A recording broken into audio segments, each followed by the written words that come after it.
Selamünaleyküm ikrarlıdaki izgürmenler. Keşkinler hayırlı olsun. Ben Adil Eruygur. Uygur Tadqiqat İnstitutu namıdan hemmelerine selam yollayma. Her 15 gün bölgetim ötküzüp kılatkan tarih sohbetleri namı programımıza hoş geldinler. Biz bugünkü programdaki formatını sel özgertmekçi, yani erkin münazır şekilde buldu. Yani zür tepilganda ben erkin malımdan sual sorayım. Okşaşla Muhammed Elim'i soruşum ki, yakın Muhammed Elim mendemi soruşum ki, yani programımızdaki şekli biraz özgürgen buldu. Maksat yani suallara etraflık cevap veriş. Erkin malum biz öteki programımızda bu Xitay'niki siyasi medeniyet hakkında azırak bir mülazı koygandık. Lakin Xitay'niki bu neçe minlik siyasi medeniyetinki özgermegenligini. Ama Avrupa'da bu padişahlık sünniki özgürüp allı burun demokratiyaga ötkenligini. Lakin Xitay'da ondaq bir siyasi cihetinde taraqqat meydan kelmegenligini. Çünkü bizning mantiqimiz bo'yicha hamda texnik o'zgarsa, ishlab chiqarish vositalari o'zgarsa, undan keyin pul muomalasasi o'zgarsa, nurg'un narsa o'zgarsa, albatta u o'zgarish shu bir millatniki yoki shu davlatniki siyosiy hokimiyat shaklidagi zo'r o'zgarishlarni paydo qildi deb bundaq bir nazariyalar bor. Lekin Xitoyda undaq bir o'zgarishni jiq ko'ramadik.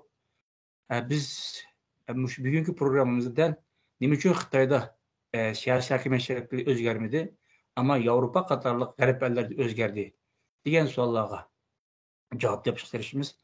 Erkman'ın aldı bu suallarga bir yoritib berish uchun sizcha Xitoyning siyosiy madaniyatini bir qisqacha tunishtirib yoritib bergan bo'lsangiz. Bu Xitoyninki siyasi medeniyetini normalde şu nime Xia Shangzhou degan Zhou sülalesi bile başlaydı. Çünkü Xitoyninki Tanrı'nınki mutlak buluşu aşı Zhou devleti bile başlaydı. Ve Tanrı'nınki mutlaklığı ve Tanrı'nınki bu cihanını yaratkan vaxtıda cihanınki nizamını mı yaratkanlığını ve bu nizamını Tanrı'nın oğlu Zhou devletininki hükümdarı bu yeryüzünü başvuruş için bir Tanrı'nın oğlunu tayin kılgan buludur. Tanrı oğlu onun bu cihanını başvurdu değil. Fakat Xitayninki şu siyasi düşüncesi de Tanrı'nın yaratkan o nizamını insanla buz koygan gibi. Buz koygandan keyin hem de bu yerde bunu tüzdüş meselesi var. Tüzdüş meselesinde birinci bulup Daoizmninki piri Laozi bu deydi insan bozgaçka insan bu işe arlaşması lazım. Buzuk koygandan jirak tursa ama cihan özlüğündeler tüzülüp kalıdı deydi çünkü Tanrı yaratarlıgan özlüğünde tüzüldü deydi. Xudaylık dar bəmisi ama adam özlüğündeler sakıydı degen bir gap var.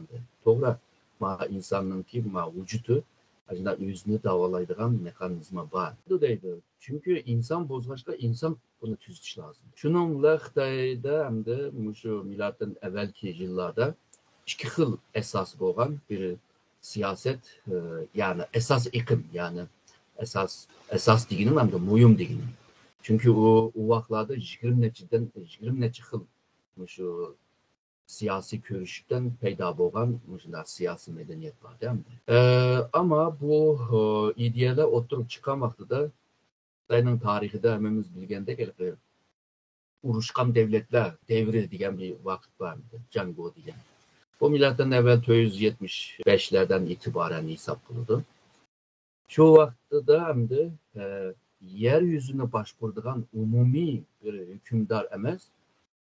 Mavu derebelik devlet degan avu Zhou sülalesiga bağlangan ama Zhou sülalesini gibi kirmeydigan neçe devlet vardı.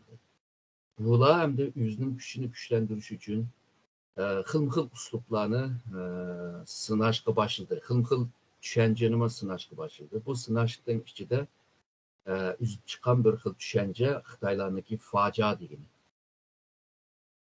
Facia deginini hazır tercüme kılganlar bunu kanun deb tercüme kılıyordu. O yerdeki kanun emas. Bugün biz düşüngen kanun emas. Kaide, usul ve cezalaş uslubu degen.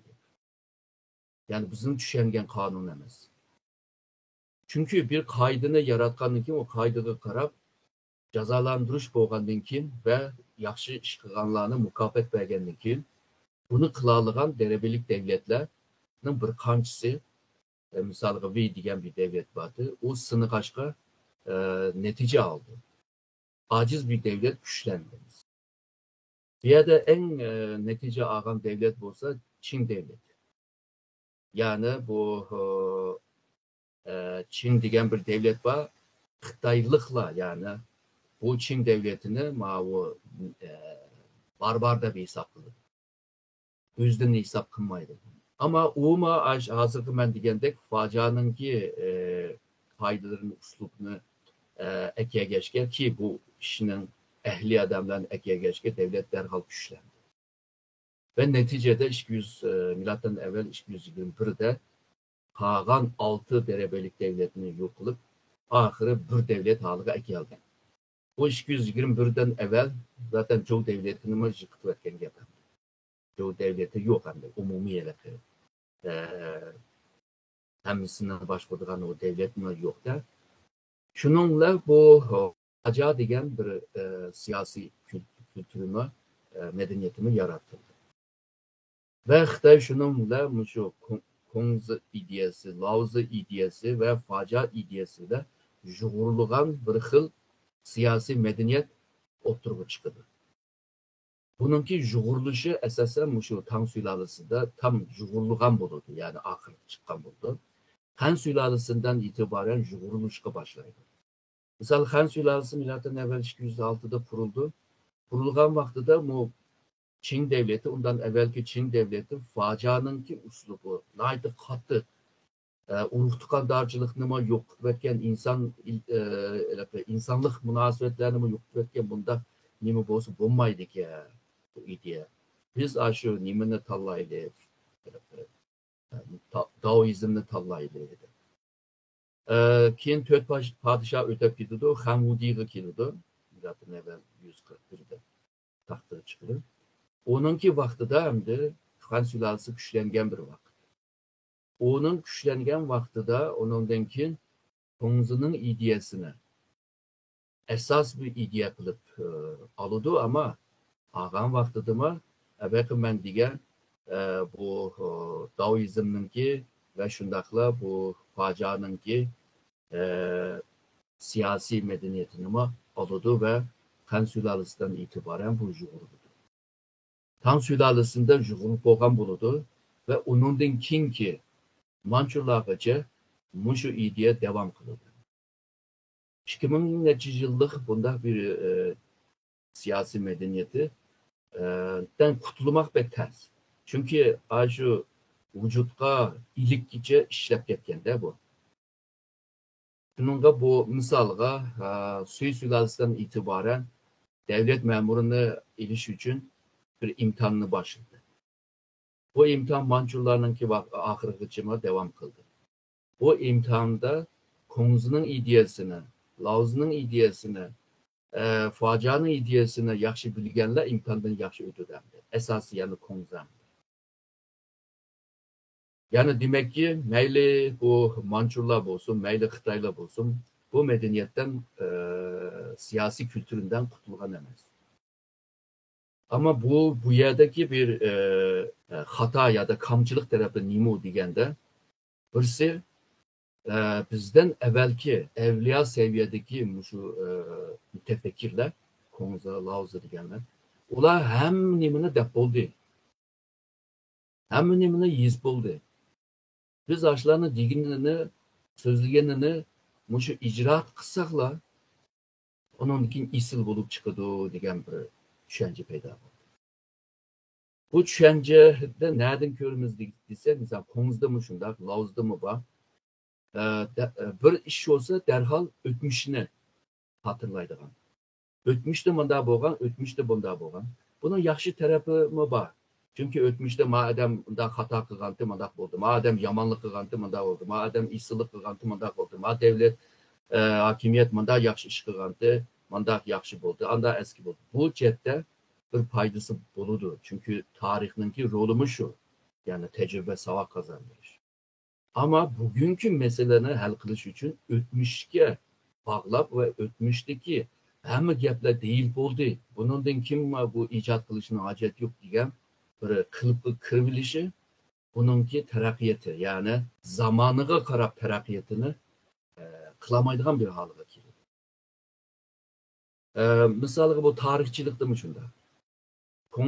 Şu Konuzdan kinla, Konuzunu bilmez mi şu Chunchu degan, Sojuan degan, Chunchu degan eserni nimdemiz tahrirlagan edi.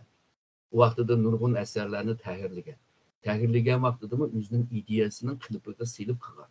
O klipdan chiqmaslik lozim. Ya'ni 2000 yillik Xitoy tarixchilikdimi, shu klipdan chiqmaslik lozim.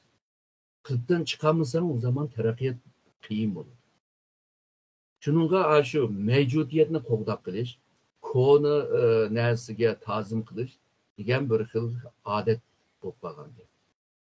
G'arbliklar tushunib o'tirib chiqib, Xitoyga Manchur davlatiga bisim ishlatib, naganlarni, miltiqlarni ilib kelgan vaqtida Manchurlarning qo'lidagi o miltiqlar 200 yil avvalgi miltiq. 1860da Fransiya va Angliya askarlari Tianjindan Beijingga kelib, saroylarni besib kirgan vaqtida saroyni qo'g'daydigan askarlar necha ming bir askarlarga, chet ellik askarlarga qarshi chiqamadi.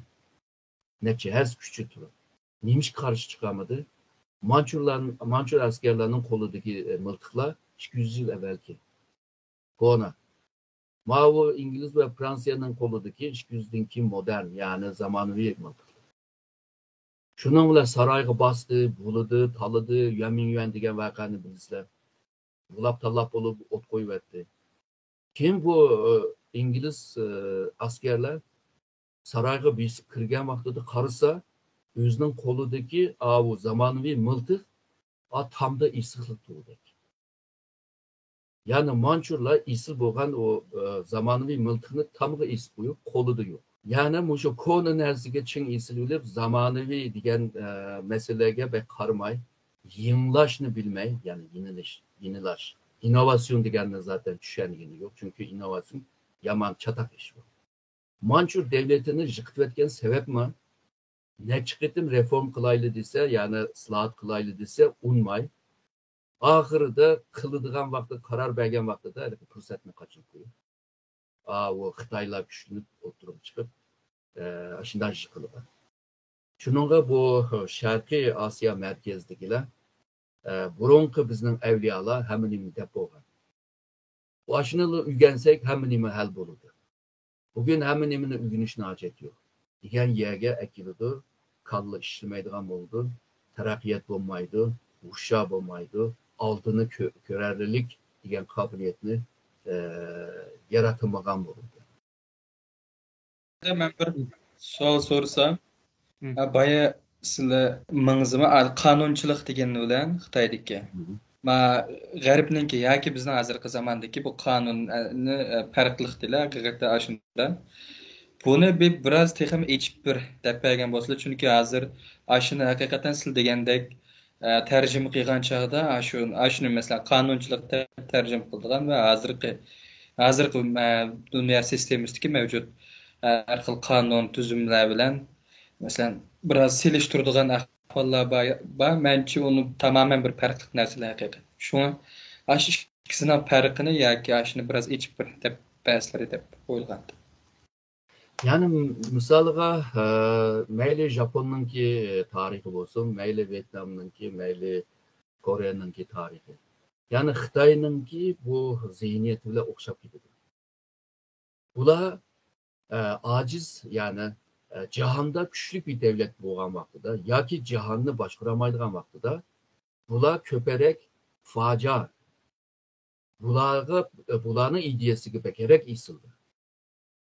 Ama güçlengen vaqtida ko'parak Konuzning ideyasiga isildi.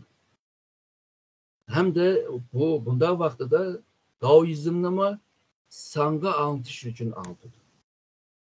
Yani sen jidal qilma, talashma, jahon o'zi o'zgirdi. Biz yolg'izlar bir xil nima deydi, vosita biz, sababchi biz.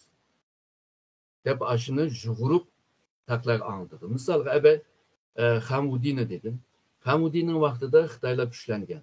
Bundan evvelki 4 podshoh iqtisodiy jihatdan yoritib bergan. Harbiy cəhdləmə gücləngan. Onlara qarşı taqabül turalaydigan bir yerə gəldi.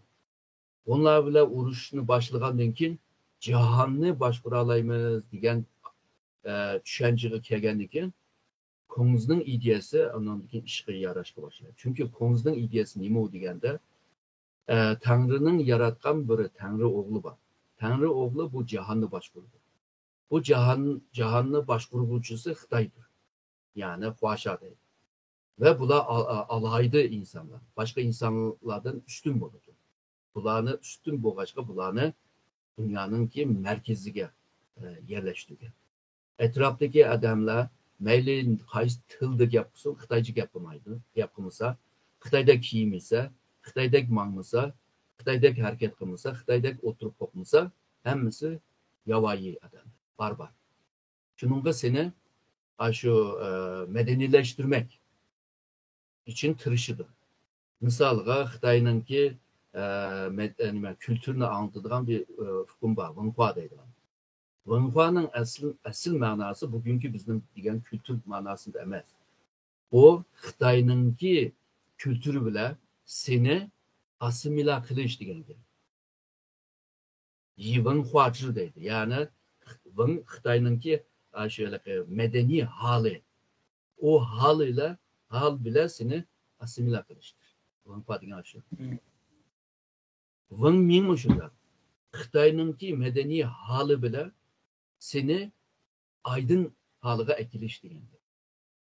Bu gaplar asıl manası bu. Ama çeteldeki bu kültür, medeniyet, bu gapga, sözge kelime izdigan vaqtida hozirgi men degan Wang Ming Wenhua'ni ishlatganda Hamudiyninki vaqtidami jahonni boshqarish uchun Daoizmda qo'lingni tat, putingni tat degan emas, ko'ngliningki tashviq qilgan yeryüzünü boshqaradigan bir Tanrı o'g'li bilan jahonni boshqarmoq degan bir ideyani bergan bo'ldi. Misaliga Tang sulolasi shunday. 630'da Köktürk devletini yıkıp etkendan keyin facia ideyasinden bo'lgan o siyasi medeniyetinden ondan keyin Konuzninki yeryüzüne başvurduğan ideyaya ötüdü. Şunun bilan 639'da Turpan'ı işgal kıldı, Kumul'unu işgal kıldı. Ondan keyin 640'da Qarşıyar'ni. Şunun bilan qarab ta ki Sasani devletininki şarkı rayonlarıca barıdı. Yani O'rta Asya, Şark Türkistan'ın ağam kaldı. Bir rayonlarını işgal kılıp aldı. Çünkü ben yeryüzünü başvurma, hemminla manga biat kılısılar, manga haraç verisler, meni manga secde kılısılar, meninki xavfsizlik meselemni sizler hal kılısılar degandek aşında bir Xitoy dünyasını kurup. Misalga deyli 49'dan beri Komünist Xitoy boshqaryapti. Xitoyni. Komünist Xitoy bu uningdimi cho'ng, uningdimi ta'sir doirasi keng bo'lgan davlatlar bor. Shuningga Xitoylar bek nimaga Komünistning ideyasiga kirgani yo'q. Ular asosan shu fojianinki Laozininki nimalarini yug'urib, andaqalıqı devletni kuchlantirishning yo'liga kirdi. Ama bugün Xi Jinping'e kelgan çağda bu Xitoy güçlendi. Xitoy güçlendiğinden keyin tekrar jahonni boshqaradigan bir ideyaga kirdi. Misalga deydi, insonlikninki taqdir birligini biz qurmaymiz deydi. Ya bütün dünyada 7-8 milyar insanın taqdirini sen mi belgilemse? Qıl taqdir buludu bu. Bu gapning o'zi hozir men degan yeryüzünü boshqarish zihniyetinin hazırki zamanevi ifadesidir. Hazır mı de mavu olimpiyatlı mı davadıdır? Yeryüzündekiler hemimiz bir ailedir. Hemimiz birlikte kelbüsüge karapmamız değil. Ya yeryüzündeki adamlar kandak senin de bir aile buludur. Bu cihannınki şu rengarenk okşamazlık boğaçka bu cihanmışı cihan. Ama o yerdeki niyet aşında. Misalga Mançurlarning ahirgi zamanda misalga bu reform ıslahat ilip barimizda onun bayraktarlığını yapkan nime Kang Youwei var. Kang Youwei bir kitap yazgan. Bu kitap Da Tong şu deydi. Da Tong degini Kong'unki ideyasinden keldi. Yani bütün dünyanınki her nersini okşaşlaştırış. Okşaş kılış. Okşaş kılışının kim kılıdı? Qaysi merkezde kıldı? Xitayla kılıdı ve Xitay merkezde kılındı. Şunu anlatılgan kitap. Hazır Da Tong dese tercüme kılgan çağda bunu dünyaizm dep tercüme kılıdı bunu. Bu dünyaizm emez. Yeryüzüne bir okşaşlaştırış degen biri. Tigide şu var. Yüzeyde mındaqlıqı isil gepler əbəqimən degəndək, isil gepler var. Şununla Xi Jinping'den itibaren Kong'un ideyasını pek takip etti. Ve bunun Kong'un enstitüsünden Kong'un ideyası geçe bunu bana kıtırıp Xitay'ın medeniyetini tonuşturuş ve tonuşturuşla birlikte Xitay yükselse Xitay'a biqinanlar, Xitay'a karşı çıkmanlar degen nərsini düştü. Şununla tarihte Xitay her yükselgen vaxtıda Kong'un ideyası akıllı kildi. Her yükselmeyen vaxtıda facia akıllı kildi. Ya da bu ikisinin arasıma Lao'zunu qeytib bir siyasi medeniyetini müştak ilip keldi hem bu. Bugün yani konu nersine çıkıp okşaş medeniyette ya ki yakın medeniyetteki kültürdeki adamlarını bir yerge jığış belki Kong'un ideyası bile jığış belki onay.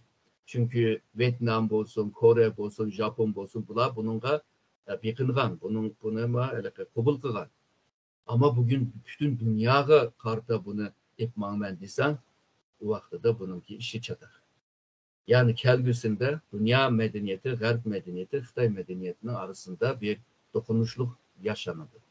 Bu can bile tügemdi, İğizdeki uruş bile tügemdi, iktisadi ambargo bile tügemdi, bilmeyimiz. Ama hazır bunun başın işini hazırdan başlapla körüvatımız. Muallim Xitoyning siyosiy madaniyatida mening his qilishimcha insonni markaz qilgan emas-da, ma'lum bir kuchninki manfaatini markaz qilgan shunaqa bir ideyani ko'gil bo'ldi ekan. Ammo siz yaxshi bilasiz, bu Yevropada demokratiya, bu Yevropalarda demokratiyalik hokimiyat shakli allburun umumlashib, dunyoning ko'p davlatlariga ta'sir qildi. Bu demokratiya ma'nosini qaraydigan bo'lsakmi, demos xalq, cross bo'lsa boshqurish, ya'ni xalqning boshqurishi. U burunlardan qadimgi Afinada, shahar davlatlarida yo'l qo'yilgan. Ammo keyingi mezgillarda bu Rim imperiyasida yo'l qo'yilgan, ammo Rim imperiyasiga hozirgi o'xshash bunda temsiliy demokratiya, hokimiyat shakli bo'lgan ekan-ku, u faqat ma'lum bir ijtimoiy qatlamninki manfaatni qo'llaydigan bir demokratiya shakli ekan. Onunki sizmi mamtilama yaxshi bilgandek, bu Magna Carta ehtinamisi Angliyada chiqqan. Bu barliq Angliya territoriyasidagi kinizaklar birlashib podshohning huquqlariga qarshi chiqqan va shundaqla kinizaklar o'zimizning haqqini qo'llayli deb o'tir qo'ygan bir birlikniki ismi ekan. Shu podshoh majburiy bularningki besimiriga chidab bo'lmay, ularga adolat jihatdan, huquq jihatdan, nurg'un jihatdan huquqlarni topshirgan ekan. Bu keyingi mezgillardagi demokratiyaningki Angliyadagi o'tirib chiqish shakli deb tushuntirildi. Keyin Amerikada o'tirib chiqqan bo'ldi. Fransiyada hammamiz bilganimizdek, Fransiyada bir mohiyatlik o'zgarish yuz berdi. Ya'ni dunyo hokimiyatini yoki bir xalqninki, yoki bir davlatninki, yoki bir jamiyatninki, bir millatninki podshohning meli emas, balki shu xalqning meli ekanligi yoki xalqninki boshqurish ostida ekanligini butun dunyoga isbotlagan bo'ldi. Bu 1789 yuz berdi. Fransiyada shundan keyin o tüzüm başka Avrupa devletleri kengaydi. Belki bu Fransiyadagi tüzüm dini bilan zich munosabatlik bo'lganlik uchunmi xalqimga ko'p ta'sir qildi degan desak bo'ldi endi. Bundan boshqa bu Italiyada va Ispaniyada yuz bergan qora vabo kasali 1348 dan 1352 yilgacha yuz bergan.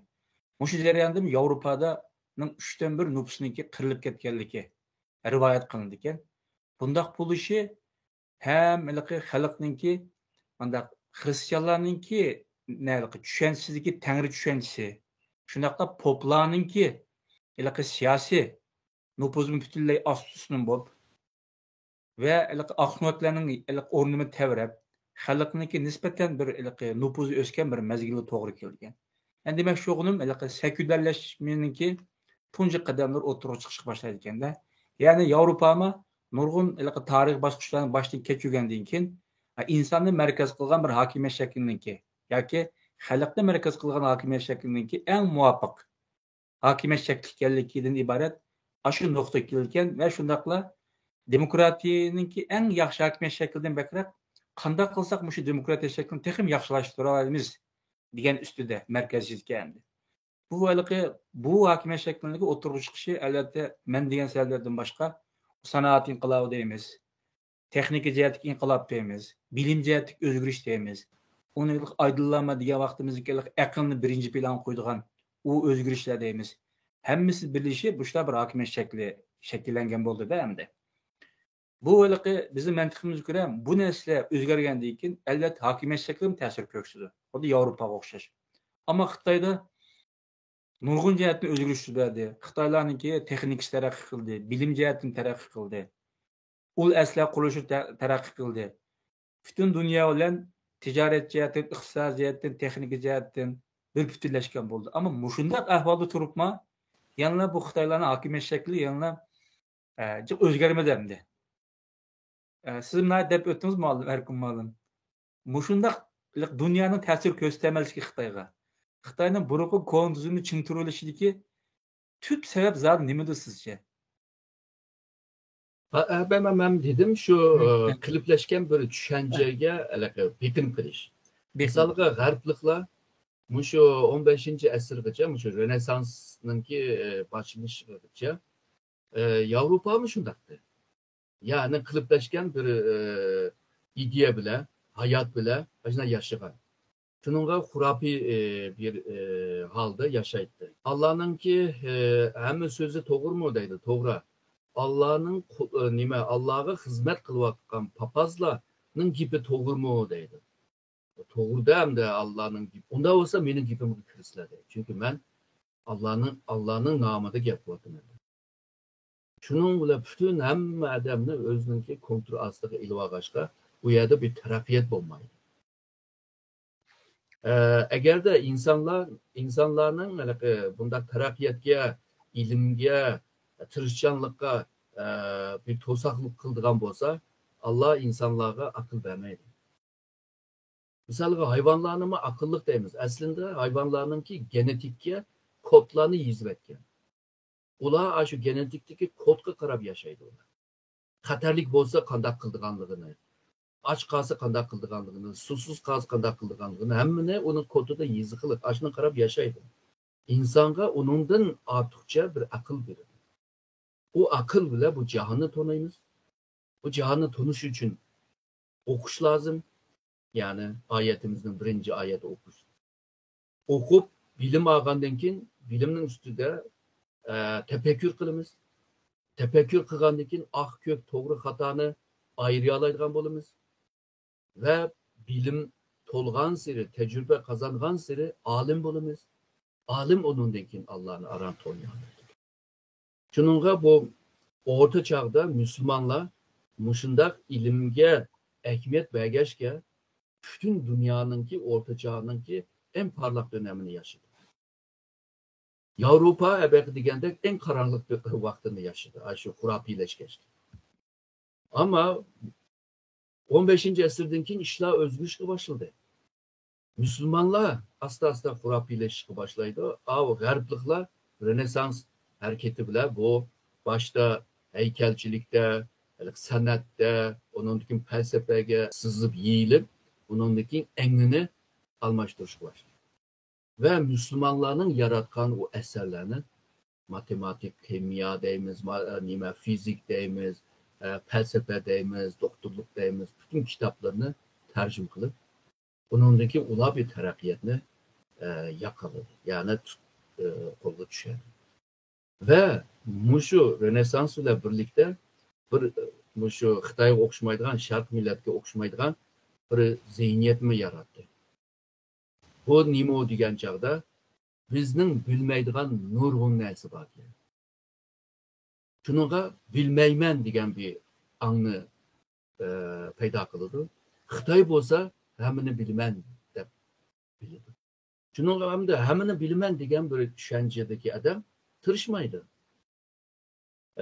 Şu burunqi bor narsani azroq bo'lsa o'zgartib shunda mangdi hamda. Qoida shu, shunda qilib mangdi hamda.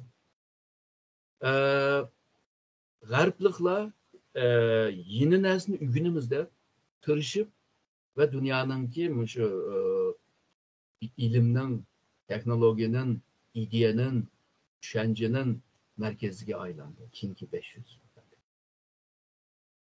17. asırgacha Xitoydagi g'arbliklarni cho'zirrak bilmadi bu taraqqiyotni. 17. asırda sanayi başlagan vaqtlar. Ve en ahırda şu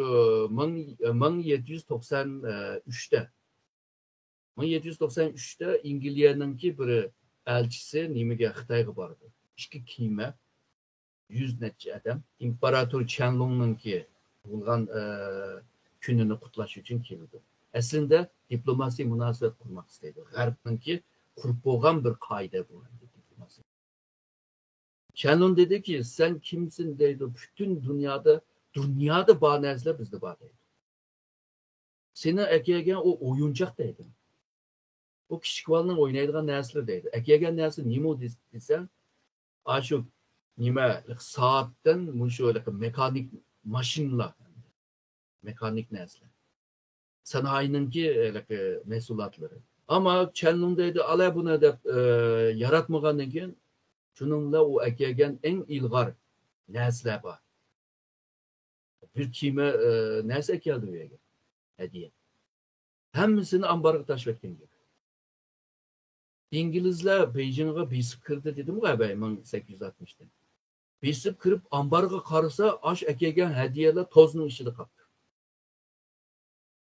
Yani toprak konup ketibdi tepsiga.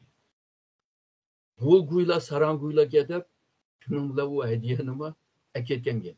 Ve kaçan Uhan'da o dise aslında 1840'daki Afyon uruşunda okumuş lazım. G'arbliklar bilmeymen deb ügünüp durup yeniliklarni yaratıvadı. O Mançur imperiyası hem nimeni biz bilimiz. Yeryüzünde nim bolsa bizde bor. Biz hiç kimge ihtiyacımız yok deb takabül turan dedi. 1860'da Beijing'e besib keldi dedim bu ikinci Afyon uruşu bu. Hem de bir paydakkımı şu barbar degan adam, medeniyetsiz degan bu yavayi adamlar Beijing'e besib kelgandan keyin to'xtab turib, bular hali bir kuchi borki, nimada bularning kuchi desa qo'ldagi nagan. Haydab kelgan parxutlar. O vaqtida parxutni Tiejachuan deydi. Yani tömü bile kaplagan kiyim edi. Çünkü Xitoyning kiyimleri hemisi taktaylıgan. Uruş kiymesi gibi okuşmaydı. Vay bunlar olsa aşınırlı uygun vasaklı bulduk yani o bir teknik meselesi. Medeniyet, ideya, düşünce meselesi emez. Esvap meselesi yani bu deydi. Esvaplarla uygun vasaklı bulduk yani o da şununla yüzünü güçlendiriş hareketini 1861'den başlaydı. Ama yine G'arbni tanımaydı. Bilmeydi. 1895'te Japonya bile bir can kıldı bular. Deniz ermisi. Ve Xitoyninki Mançur imperiyasınınki deniz ermisini urup nöl kılıverdi yani. Yokluk kılıp. Bir devletninki deniz ermisini nöl kılıverdi. Asan emesler o vaklardan. Şunun bilen Xitoy anandikin okandı. Vay bu bombaydı ki bu ideya cihetten, siyasi cihetten, siyasi medeniyet cihetten, kültürden, medeniyetten, nurgun, şu mariften ve işlep çıkış cihetten özgertmesi bombaydı ki dep o serhilla onundan kim bunu sözleşki başlaydı. 1898'de onundan kim o bir Slaat ilip arayla degan vaqtida saray onundan keyin saray padişahlar o vaqtida tehi Tsushima bor padişahning annisi. O pek halımattı. Çünkü ıslahat ilip basa kolumuzdaki hukukunu tatip oldu diyen bir yapı. Çünkü ıslahatta meclis kuruşu var, meşrutiyet var. Yani azıcık İngilizce okşaş bir tüzüm. Ama şunda bolsama Pılaylı edip başlı diyor, başlıgan vaxtıdı mı plan tekrar inik emesti. Onun bayraktarlığını kılgan şu Kanye West. Kanye West biraz kibir, biraz micezi biraz ştik. Yüzneme evliya dep tonuyduğun bir adam. Şunun bile İmparator Guangxu'nu hayıl kılıp bu ıslahatını ilip baraydı diyen vaxtıda kolu da peki nimdeyimiz tepsili bir plan yoktu. Ama ramkı şeklinde plan var. Çünkü bunu Japonya'dan doğru baktı veya bir doğru bakan hali var. Bu 103 gün devam kıldı bu reform, ıslahat. Ahırı sışı bulanı yok çıkartmıştı. Çünkü bulanın içinde sışını mı aldırığı değil diyen gaplarını mı müzakere kılındı. Kanda emirleştirdi, bunu tek tüzürek oylaşmagandı. Çünkü bunu emirleştiriş için bu CH idaresinin ki adamlar senin adamın buluş lazım. Ordunun bir kısmı senin adamın buluş lazım. Bu ziyalılar, bu siyasyonlar neymiş kılalaydı. Ama müzakere kıldı. Bu gap itibarıdır. Şununla buna toktaylı değil. Kin şununla bu Japonya'nın ki uğraşıdın ki reform ıslahatımı kılamadı. Angıca içki isyanlar çıktı. Angıca şu çetelliklerinin ki biz girişi oldu. Ve şundakla bu 1904 ve 1905'te Japonya Rusya'nın ki deniz armisini mağlup kıldı. Onundan kin nimeler Mançur İmperiyası rastınmışında bir ıslahat ili bir iş lazım ki. Ama ıslahat ili bir iş için bir İngilizce'ye okşamsa, Amerika'ya okşamsa, ya ki Japonya'ya okşamsa o talaş tartışla batı. Ve 1910'lıca meclis içildiğanlığı ve meclisten hükümet çıkıdığanlığı o bu da planladı. Ama cemiyetten bisimle batı. Çakarak bunu özgertmesek biz hem adamdan tayak yavatımız.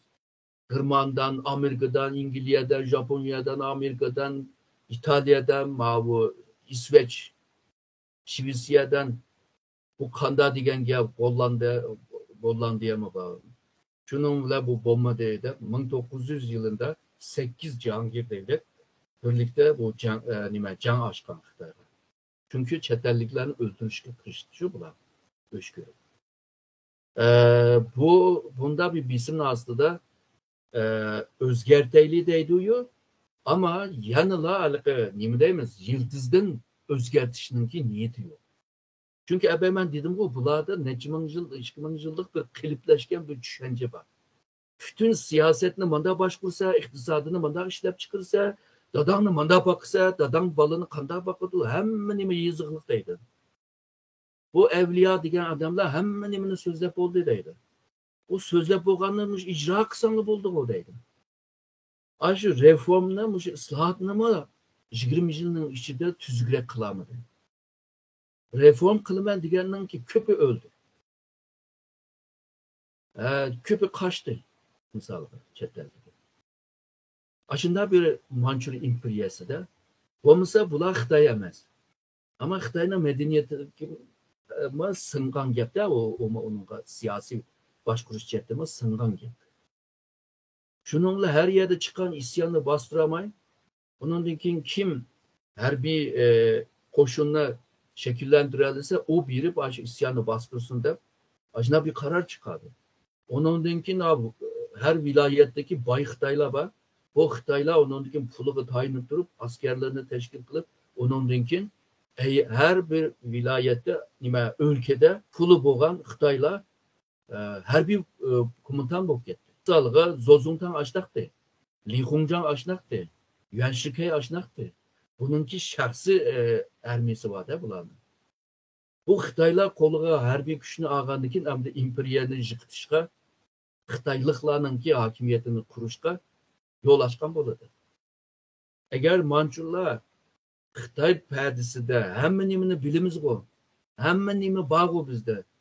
Bizda bu haqni to'g'rashning hojati yo'q-ku, uyg'unishning hojati yo'q-ku degan bir zihniyat bo'lmagan bo'lsa, devamlı bunday o'zgarish, devamlı taraqqiyot, devamlı bu innovatsion.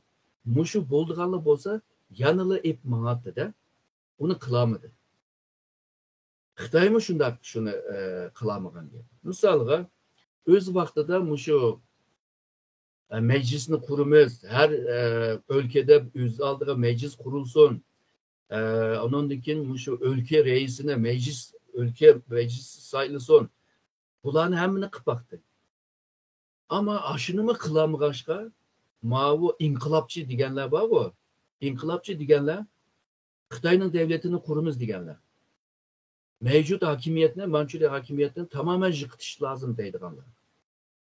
Gipimizga kirmaganlarning hammasini o'ldirish lozim deganlar. Yani bizning quradigan hakimiyetga bo'ysunish lozim deganlar. Bu kimlar deganda beshida Song Jun-san bor. Devamında Chiang Kai-shek bor.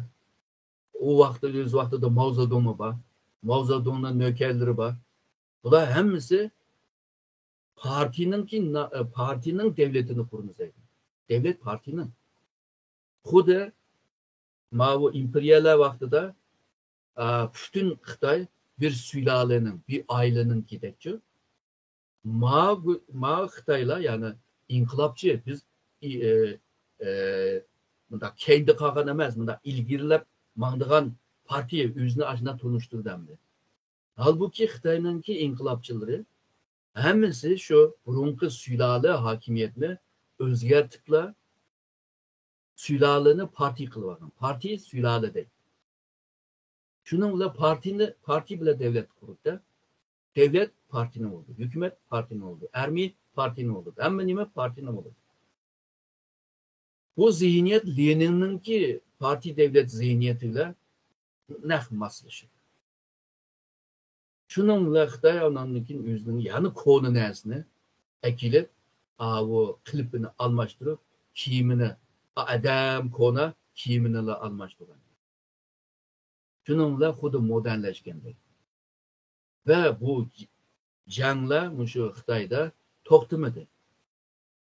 Yalğızla mushu 45 yildan 49 yilgacha komünist Xitoylar Gomindan Xitoyning 8 milyon adamını öldürdü. 8 milyon degan az bir san emas. Yani jangda. Yani 4 yılning ichida o'ltirib bo'ldi. Shu inqilobchi bizda-chi. Yanılı konu zihniyet, yanılı konu düşünce. Bunda bir düşünce bu ideyada bo'lganlar sizning abay degandek g'arbda kishinin haqqiga chekinmaydigan degan o an paydo bo'lmaydi. Bunda bir zihniyatda demokrasi degan bir narsa bo'lmaydi. Xitoy deydi, misol Mao jiq deydi. Chiang Kai-shek shu Song Jun-san asarlarida jiq deydi, Mingzhu deb. Demokrasi deb. Ama o şu xalqni aldaydigan narsa, yani sen anlab qo'y, ama men qilmayman dedi. Xitoyning Mingzhu degan gapni tushuntirishda munda tushuntirdi ba'zilari. Qiziqarli bo'lsin deb.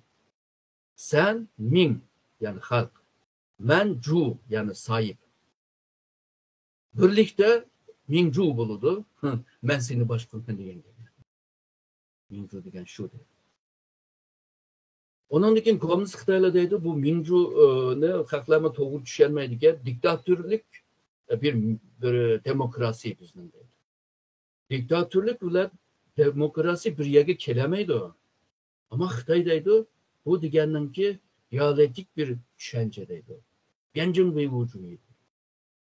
İnsanların kalısını muşundaq çalıpılı hukm bilan kallını qaymaq turib, ama bu kalam qanchilikda u yerda to'g'ashni o'g'irlab ketib bordi hamda. Shu konu narsadan qutulamayotdi. Misolga deyli inson haqlari, rinchuan. Deydi o hazır bizde mi rinçön var deydi. Sizlerin rinçön degen kanda nime insan hakları dese, halkınınki mevcut buluşunu, yani bu cahanda toğluk mevcut ve terakkiyetine, yani sen yiyip, içip, kiyim giyip, maşinayda, bu hakkını biz birimizdeyiz. Bu nimo degende konu padişahlık düşünceyle okşar. Çünkü padişah Tanrı'nın oğlu bu puhralarınki canını, mülkini, üyünü, hemen nimine o belgen bulurdu da. Şununla ula her yılda da tazım kıldı padişaha. Tanrı oğlu sen bizge muş nerslerini verdin. Sen en çoğun adam, sen uluk adam, sen evliya adam dedi. Hazır Komünist Parti mi şunu kılıvadı? Men begeşke sen bunu yaşavatsa. Hem de Uygur Tibetleri mi şunu davadı? Biz bulmagan bolsak, biz Xitay bulmagan bolsak, sizlerde yol mu yok dedi. Elektrik mi yok dedi. Üniversite mi yok dedi. Böyle kögen nersinin hemmisinin yok dedi. Ya bu Uygurlar Xitaysız vaxtıda devlet kurup, aşı vaxtıda dünyanınki medeniyetiga töpe koşkan bir millet tursa, kanda u yok olurdu. Ama Xitay deydi, men birmen deydi. Men beğensem alamaysa deydi. Şununla bir yerde insan hakları, demokrasi diyen bir ufkum yerleşmeydi. Çünkü Xitay'ınki kona o mütefekkirleri var bayağı berde bir şey. Ula aşı bu nimene kalısını mışda çekilvekken yapın. Hazır ki Xitay mı? Aşı 1861'deki oy bile okşar. Aşı çetelliklerinki alaydılığını ügün vasakla üzümüzden kılık bile yanı devam kılalayımız da kılıvadı da bunu. Yani siyasi cidden bir ıslahat kılaylı deydiğin yapıyor. Misalıga konusu ideyası iğir boğaşka, konusu yalğızla kayda ügüdüdür. Yani bu Li diyen bir yap var, bu Li'cir deydi, bu Li tüzümü. Li tüzümünde nurgun kaydı var. Bu kaydını bozup koysan sen günahkarsın, ceza alırsın. Bu Mançurlarca devam kılan bir düşünce. Ama G'arb'de kanun diyen neyse diyen an terakki kıldı. Rönesans ile birlikte 15. asırda. Ve kanun hem adamga işleydi. Sen başlık bol, kembegal bol. Ayal bol, erkek bol. Kıyır bol, yaş bol. Hemmisiga tang beraber. Ama Xitayda bu hukuk diyen an payda bulmadı. Elbette konumuzunki ideyasında. Şununla bu kanunun karşısında tanglık yok. Hazır Komünist Parti'ni kim cezalaydı da bakımı? Xitay'ın asası kanun deydi, en yukarı bir kanun deydi. Ama Komünist Parti'ninki başvuruşunda da vardır. Halk meclisi deydi, en yukarı erk organı deydi. Ama Komünist Parti'ninki başvuruşunda deydi. Bunda bir tüzümde demokrasi, insan hakları peyda olmaydı. Şahsi mülkiyetini koğdaşma kıyım burada. Mesela sana ceza belgen vaxtıda dedi ki senin mal mülkünü aldık. Seninki siyasi hakkını aldık. Seninki şu hakkını bu hakkını aldık dedi. Benimki aldığın hakkım var dedi. Ya bizden kanunda bunda yazılı mı go dese bizden Komünist Parti müştak oylaydı dedi. Aşı konu düşünceni yağandan bir modern yani zamanıvi bir devletin kılıbının içinde devam kılıvadı. Şununla nurgun müttehesler şunu da vadıdır. Xitay devletke yani bir yerdeki devlet nation demekçi. Nation'a okşaydıgan ama nation bulmayan bir devlet deydi. O öz aldığı bir dünya deydi. Yani benim davatkan kona beden yeni kim ki vagan deydi. Bunda bir ahvalda G'arblarla okşamaydı. Misal evvel dedim. Xitaylar ben hemen bilmem deydi. 2016'dan beri Xi Jinping devamlı davadadır. Sizlerinki şu kıymet karaşlarını bana ügetme, biz bilimiz. Sizlerinki marif tüzümünü bana ügetme, biz bilimiz. Senin ügütüş hakkın yok. Sen kimsin davadadır? Sen kim? Yani güçlengendikin o özününki o nimesini öyle asıl mana nime maksadını aşkar kılışka başladı. Şununla bu garplıklarda bağnası Xitay'da izleş biraz kıyım olur. Garplıklarımı Xitay'ını pek yakşı tonup yetmeydi. Hem de asla tonuydu da hazır ondak emas. Tonumgaçka Xitay'a karşı tesirlik bir siyaset mi ilip baramaydı. Undaqda ma'lum bu Xitoyning siyosiy madaniyat yig'inchiqlar bezqa vaqtida hokim mutlaqlikni tashviq qildigan, ya'ni mushu yo'l uchun mangdigan, ma'lum bir kishining manfaatini qo'g'dab qilish uchun barliq masalan bilimdan tortib texnologiya, ma'rif hamma narsani vosita sifatida ishlatib, shu kuchni saqlab qolish uchun jamiyat va shu millatninki hamma narsani nazorat va kontrol ostiga oladigan bir tuzum deb tushunsak bo'ladi. Unda bo'lganki, bunda bir tuzumda adalet tapamaymiz. Bundaq bir tüzümdə insanınki yaşaş huququnu, yoki insan qilgan qimmatliklarni yoki qadriyatliklarni saqlab qolgan yoki kapolat ega qilgan bundaq bir narsani topolmaymiz. Ya'ni Ama insanlarını kul kılıp etken. Bazı akıllı cahil adamlar biraz talış bakıdı. bu Gipini de bakıdı. Ama Aha. ağzı burnunu kantı.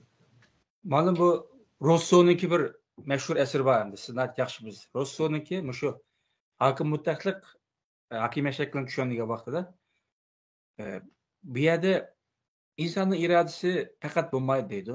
Mana inson bu yerda kuldi, yig'laydi, balkim boy bo'lishi mumkin, namrat o'qitish mumkin.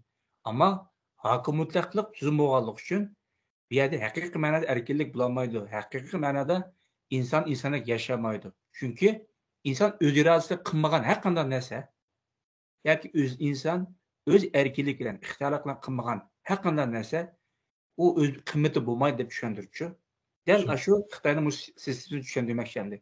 Xitoylar deydi-ku bizningki Uyg'urlar yaxshi kunda zamonaviy binolarda uylarda o'tirdi, o'qildi, bo'qildi.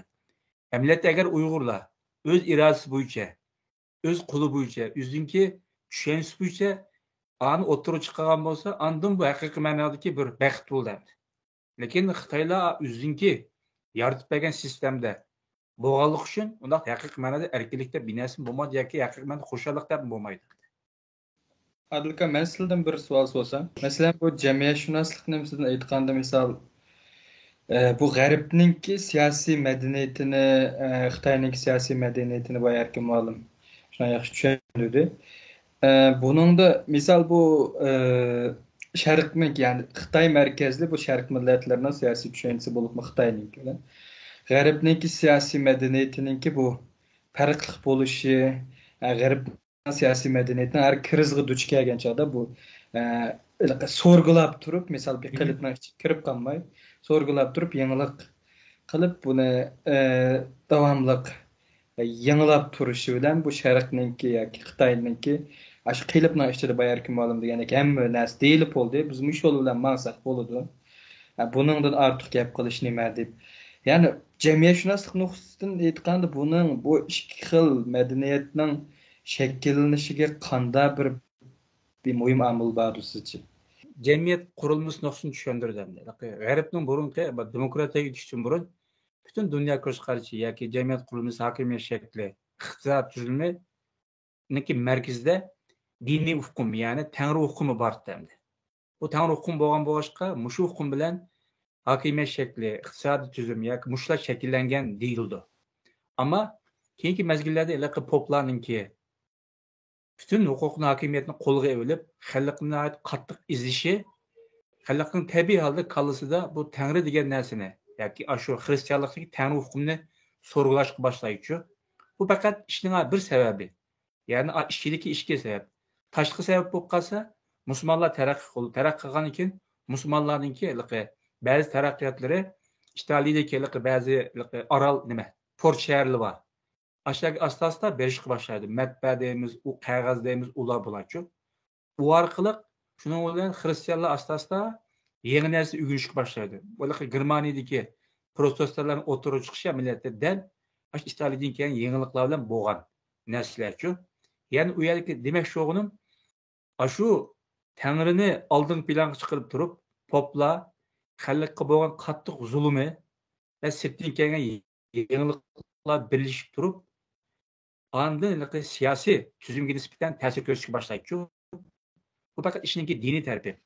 Bu shunning g'ariblikdan kallasida hamma narsa markazida bu tangri yoki poplar borken, undaqda biz shundaq markaz qo'yilgan narsada hozirgi zulm ko'rdik, taraqqiy qilolmadik. Hamma butun bilimni, meditsinani mushlar kontrol qilib oldi. Bizga hech qanday bir uyg'unadigan narsa qo'yib qo'ymadi. Ammo bu bunda bo'lmasi kerak deganni kallısında azırak şekillenişe başlagandan keyin o dini merkez kılgan yoki Tengri'ni merkez kılgan ufukunu çıkarıp taşlap anın orada insanını koydu. İnsan merkezlik. Humanizm degan narsa o bakar oturup çıkan narsa emas. İnsanı merkez kılganlık için şunun olan tabii halde o insan undaqda jiq narsani bilmaydi o. Unda olsa insan tabiatni o'zgartirishi kerak. Nim bilan o'zgartirishi kerak? Bilim bilan o'zgartirishi kerak. Yani pozitivizm deymiz. Ondan keyin başka iqlimlar asasida o'tirib chiqish boshlaydi. İnsan merkezi qo'yilgandan keyin tabiiy holda sanoat inqilobi, ya'ni siyosiy hokimiyat shakli o'zgarishga boshlaydi. Undaqda bu hokimiyat shaklimi Tangri vazifalantirgan podshohlarning qo'lida emas, insonning qo'lida bo'lishi kerak. İnsanning qo'lida bo'lish uchun biz qanday qilamiz? Hokimiyat shaklini o'zimiz tiklab chiqamiz. Ammo insonlar oshko'z bir mavjud maxluq. Undan bu maxluqni nazorat qilish uchun demokratiyaniki mana kontrol qilish, nazorat qilish iborat mana bir mexanizmga ehtiyoji bor. Ya'ni kuchlarning ayriliqi. Kuchlarni bir yerga yig'ish emas, kuchlarni taqib etish, ammo o'rtadagi temponi saqlash. Mushtaq qilsak insonning oshko'zligini saqlab qolamiz, yoki oldini olgan bo'lamiz, siyosiy jihatdan masalani hal qilgan bo'lamiz deb mana qaraydi. Onun bilimde nurgun o'zgarishlar bo'ldi. Bilimdeki bu o'zgarishlar tabiiy holda insonlarningki zihniyatini o'zgartirishga boshladi. Nurgun cho'ng shaharlar barliqqa keldi. Bu shaharlarni boshqarish uchun yoki bu shaharlardagi har xil sinf qatlamli bo'ldi, ijtimoiy qatlamlar. Har xil mazhabdagi insonlar barliqqa keldi. Bu insonlarning hammasining huquqi barobar shaklda majlis yoki parlamentda temsil qilinishi kerak. Temsil qilmasa albatta isyon chiqadi. Yani aşağıdaki şarait tabiiy holda g'arbliklarni mushaga ip keldi desak bo'ladi. Hani bu Xitoyning masalasiga kelsak, erkin ma'lum degandek, hamma narsani bilish yoki bilib olish yoki bilib olganda qiyofat kelish masalasi Xitoyninki siyosiy hokimiyatiga yoki madaniyatiga ko'p ta'sir qilmadi deb o'ylayman. Ammo endi bu jamiyatshunaslik bir oltin qurol bor. Asli qurilma o'zgarsa, ishlab chiqarish vositalari o'zgarsa, texnika o'zgarsa, tabiiy holda üst qurilma, ya'ni bilimga, ma'rifatga, siyosiy hokimiyatga ta'sir ko'rsatadi hatto belgilaydi deydiganchu. Lekin Xitoy kelganda bu ishlamagandi bu qoida yoki nazariya. O nima sanayi taraqqiyotimi bu yerda cho'ng rol o'ynaydi aslida. Sanayi taraqqiyot bilan birlikda feodal vaqtidagi o tushuncha, o ideyalar asla yo'qoladi. G'arbgacha yo'qolishga mecbur endi. O yo'qolishninki o'zi bu taraqqiyotni yaratgan. Siz deb o'tgan o jarayonni bunday qo'shimcha bir kuch yaratish, ya'ni o'zgartirishning kuchining birisi sanayileşme. Sanayileşme ile bizningki yaşam turmushimizningki qoidalari o'zgardi, ishga berib kelishning vaqti o'zgardi. Bizningki ishxonaga berib ishlash bo'ladi, nimaga zavodga berib ishlash bo'ladi degandek, shaharlashgandan keyin binoda o'tirmiz, bino degan kichik bo'lgandan keyin yadro oila deymiz-ku, o o'zgardi, urug' tuqqanlarning masofasi yiroqlashdi. Ama pulni topadigan gap, turmushlari yaxshi bo'ldi. Burun suvni tarlada ekansa, hozir binoda ishladi bo'ldi. Burunda bu nimaga hojatxonaga borman desa, talog'i chiqdi, hozir uyning ichida. Ondan keyin elektrik supurgidan televiziongacha nurg'un narsa hayotni rahatlatgandek, hayotni o'zgartib, zihniyatni o'zgartdi. Shunga sanayileşmemin bu yerda muhimchi. Xitoylar texi sanayileşmeni texi yaqindagi ahvol. Ularning sanayileşme bir bosqichi to'liq bo'lmag'achqa bu feodalizmdagi ideyani devam qilayotgan gap, değil mi? Shunga bu Xitoylarningki o'zgarishi reform qilishi, bu islohot qilishi Manchur imperiyasi unmagandek, hozirgi Xitoy hokimiyatmi siyosiy, qonun, ma'rif, jamiyat jihatda bir islohot ilib boraylik desa qat'iy unmayapti. Yalnızla iqtisod jihatda islohot qilamiz. Yani çünkü orada teknoloji keldi, pul keldi, taraqqiyot keldi. Ama qolganda hech islohot qilmaymiz.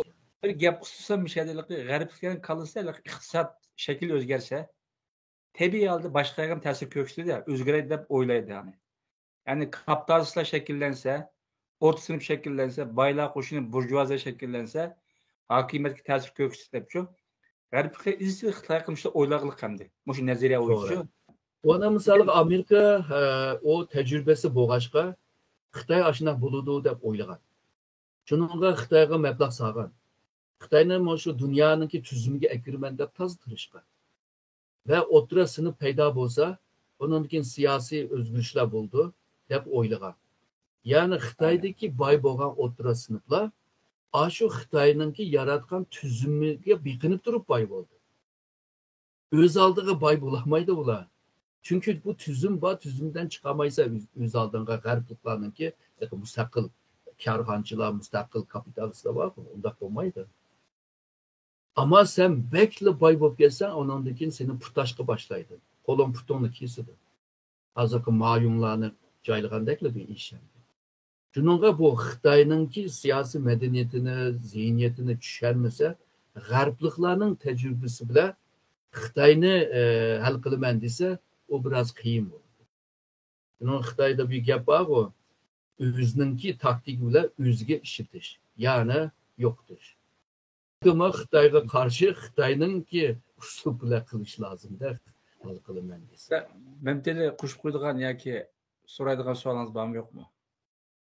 Muallim, bu demokrasiya bir tüzüm deysek bekarek doğru olamdı yoki bir siyasi kültür mü? Bu hem bir tüzüm hem de bir kıymet qarash. Başta bunu felsefe düşünceden paydo bo'lgan Adilcan anlattı onu. Kim bunu tüzümge, icraatga başlagandan keyin o tüzümge kirdi. Bu tüzüm bile birlikte bir xil siyasi medeniyet yaratıldı. Yani siyasi kültür yaratıldı.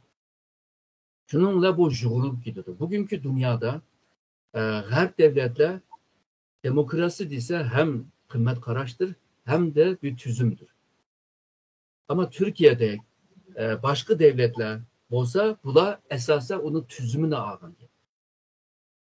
Yani hem tüzüm hem kıymet qaraş. O tüzüm mü, kıymet qaraş mı? Şu cemiyetinki medeniyetdeki tarihiga, felsefe düşüncege, turmuş şekiliga, örf adetge qarab, yani azroq bo'lsa o'zgaradi. Ama neticede bu Adil degandek diktatörlükning oldini olish uchun kuchni bölüş. Hem de en yaxshi bölüş, en muvafiq bölüş 3'ge bölüş. Bunga g'arbliklar 3'ge böldi. Hem de Sun Yat-sen, Sun Yat-sen deydi, ular 3'ge bölse men 5'ge bölüp deydi. Aşırı dedi. Bir narsa en muvafiq bo'lişi, en güzel bo'lişidir. Onun kan buluşuma doğru emas, artık bo'lib ketsin, yani doğru emas. Yani Xitoy demokrasi tapımızda bunu aşırı edip aslında yasalma kılmadı da işini. Aslında bir ahval hamdi. Aziz ko'ruvchilar, biz bugungi programmamizda Xitoyniki siyosiy madaniyat bilan Yevropaniki siyosiy madaniyatni selishtirib chiqqan bo'ldik. Kelajakdagi programmamizda balkim muhim bir tema ustida to'xtalish mumkin. Hozir balkim buni e'lonni yurutaylik. Yani Varancho'ngliq inqilob va Xitoy Kommunist partiyasi degan temada balki munozara o'tkazish mumkin. Erkin muallim, Muhammad Tele, sizlarga ko'p rahmat. Biz rahmat aytamiz.